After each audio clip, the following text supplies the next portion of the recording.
So our first guest is Dr. Romel Papa. He is the Assistant Director of the NBI Forensic Science Research Services. Welcome to StoryCon, Dr. Papa. Thanks for joining us. Yeah, Doc, good afternoon, Doc. Hi, Doctor. Nakamute po kayo, Nakamute po sir. kayo. Good afternoon. Sorry, hindi ako ganun kateki, but good afternoon to everybody. Pareho Kami rin po, hindi. Pareho tayo, Doc. Pareho tayo, Doc. Siguro, Doc, unang Hindi, tanong. Ronald, si Reg siya, no? Teki yan, si Reg. Kami lang hindi. Pero wait, clarify lang natin, Doc. Sa inyo po babagsak yung investigation ng DNA, ng testing ng na-recover sa Taal Lake, tama po ba? Yung nga itatanong ko, Reg, ano ba yung opisina niya? Okay. Paano, hindi natin masyadong kilala yes. yung opisina niya. Correct. Yan ba yung CSI natin, Doc?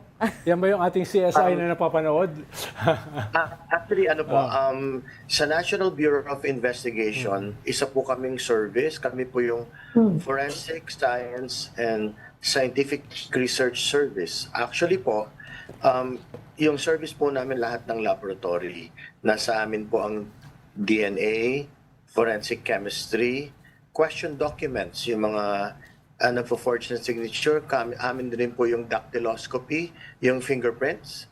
Sa amin din po ang medical legal. So, when it comes to, dati po ang pangalan namin technical service, ngayon po, forensic and scientific research service. So, under po sa amin ng DNA. To clarify lang po, marami po kasing nagtatanong. Last week po, ang service namin received an order from Director Santiago, the NBI Director, telling us to coordinate with the Department of Justice sa office po ni ASEC Eli Cruz regarding po sa case ng missing Sabongeros. And also, based on an order by ASEC Mico Clavano, pinapunta po nila kami sa site last Friday to coordinate with Commodore Jeronimo Tovillas. Si Commodore Tovilla ang ground commander. Sila po ang in charge sa Philippine Coast Guard. And ang order po sa amin is to provide for forensic assistance. So, yun po ang binigay namin. Marami pong nagtatanong kung meron ba po kaming hawak na evidence. To date po, wala pa pong pinapadala sa amin. So, kahit... Doctor, kung bibigay sa... Kasi sinabing na ngayon ng PNP, mukhang nasa kanila lahat eh. Saka nagsalita na rin si PNP Chief kanina. Sabi niya, si PNP Chief Torre, sabi niya, yung mga turnover daw sa kanila ay talaga human bones. So kung nasa PNP na yun, may sarili silang laboratory eh.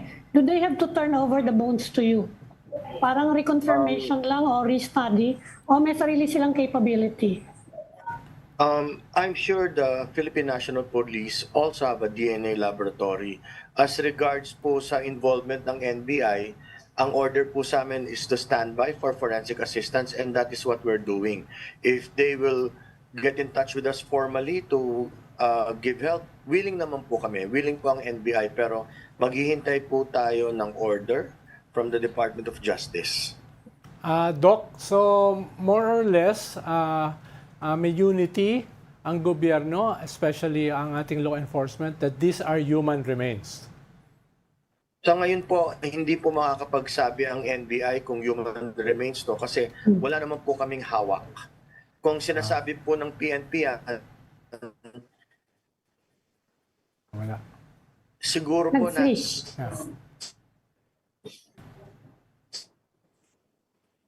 Hindi, sa kanila. Nila po kasi yung mga evidence. Pero ang NBI po hindi kami pwedeng magsabi ng opinion dahil wala po sa amin yung evidence. It's internet. Hello, sir? Dr. Papa, Yes, medyo choppy po yung Sorry, linya natin. very weak ang internet namin. Sorry. Okay. Yung NBI, yung Sorry, internet ng ang internet NBI, po namin mabagal. DICT, baka naman. Sorry.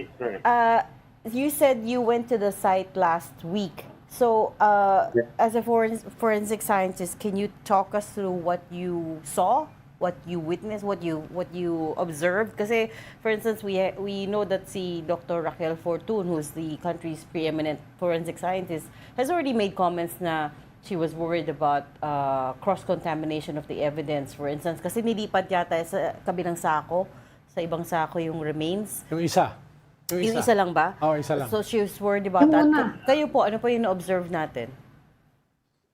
Sir, actually, ang ginawa lang po ng NBI doon is basically to observe. Provided with pictures, ang Philippine Coast Guard po ang nag-akyat ng evidence and sila po ang may pangangalaga. So, hindi ko po nakita personally, do yung mga pictures na sinend po ng aming staff ay pinapakita naman po yung technical divers ng Philippine Coast Guard. Inakyat po nila using their own bag para po maiakyat yung mga nakita nila sa ilalim ng lawa. Hello? Yeah. Yeah. Pero, Doctor, Yes, sir. Yes, ma'am. Doktor, gaano kalaking risk ng contamination kapag ganyan? Kasi medyo matagal na yan, ha? Yung mga unang-unang nawalang sa Bungero, April 2021 pa. And until 2022 lang, so mga 3 to 4 years, no? Kung totoo nga na binaon sila doon, considering na yung tubig dyan sa Tala, I understand, mataas yung sulfur content, ano? It's a volcano, eh. Gaano kalaki yung risk ng contamination, no? Kung sakasakali lang, yung ganyan, nagdi-decompose yung remains in the water. Actually, yes, ma'am. Tinanong din po sa amin yan. Let's say degraded na, let's say may mga nangyari na dun sa buto. Ang sagot po namin dito ay if kami ang mag-i-examine, dun lang po kami makakapagbigay ng opinion na nararapat. Kasi mahirap po mag-speculate dahil nakikita lang natin sa litrato, nakikita lang natin sa video. Pero if ang NBI ang hahawak ng ebidensya at ipoproseso to, masasabi po, makakapagbigay po kami ng opinion. For now, we will not render any opinion dahil hindi naman po namin hawak yung evidence. Sa inyong karanasan, Doc, yung gaano ka posible ang DNA test na pwede, no? Halimbawa sa mga bangkay na matagal nang kumbaga nag-deteriorate yung kanyang condition, no? Meron bang sa karanasan nyo, hindi tungkol dito, ano yung pwede nyong sabihin sa amin, kwento nyo? Meron po kaming mga cases na matagal na po, pero nakaka-extra kami ng DNA. Kaya nga po ang sinasabi ko, in the event na sa amin po dalhin, we will do our best to extract DNA material from whatever evidence they will give. Hindi lang po kami makapagbigay ng opinion ngayon kasi nga po, hindi namin hawak yung evidence. And there are a lot of factors. Kayo na rin po ang nagsabi. So, ang hirap po magbigay ng opinion sa nakita lang sa TV o nakita lang sa video, hindi po ganun ang forensic science. Hawak po dapat na. Pero di ba, Doc, mahalaga rin sa inyong data analysis ng DNA na meron kayong database kung saan nyo titignan, kung saan nyo ikukumpara yung makukuha yung possible DNA. I think we lost him again. Yung database nyo ba ay enough para halimbawa...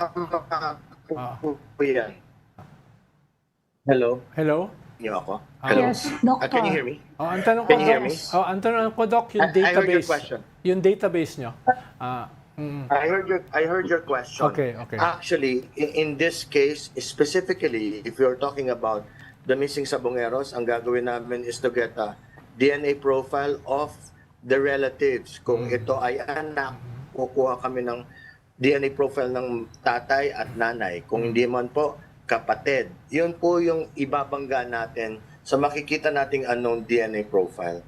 So, yun po, doon namin i-compare sa known relatives. Okay.